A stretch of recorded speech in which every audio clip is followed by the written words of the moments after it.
কিভাবে steam roller দিয়ে, কিভাবে পাথর চাপা দিয়ে তাদেরকে পৃষ্ঠ করে দেওয়া যায়, আজকে আপনার নমুনা।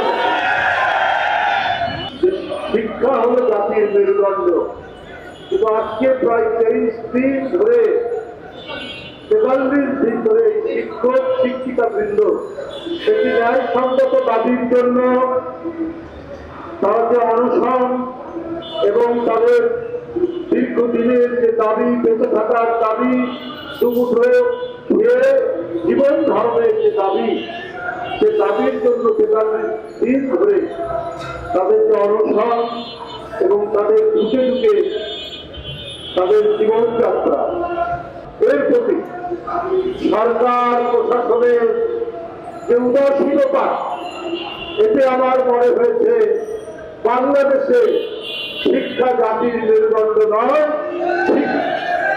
শিক্ষা জাতির ডেঙ্গু রোগ, শিক্ষা জাতির অসুস্থতা এবং জনগণের প্রত্যাশা, আন্দোলনকারীদের প্রত্যাশা, গণতন্ত্রকারী মানুষের প্রত্যাশা অন্তর্বর্তী সরকার। অথচ সেই সরকারের কাছ থেকেও আজকে নিপীড়িত, নির্যাতিত এই শিক্ষিত শিক্ষকরা আজকে অনাহারে, অর্ধাহারে ক্লিষ্ট জীবন যাপন করছে।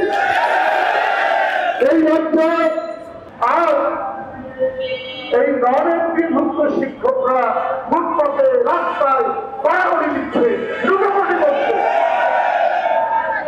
এদের জন্য সরকারের টাকা বের হয় না, এদের জন্য কোন নীতিমালা তৈরি হয় না।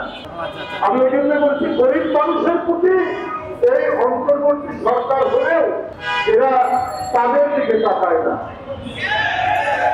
বরং তাদেরকে কিভাবে স্টিম রোলার দিয়ে, কিভাবে পাথর চাপা দিয়ে তাদেরকে পৃষ্ঠ করে দেওয়া যায়, আজকে আপনার নমুনা।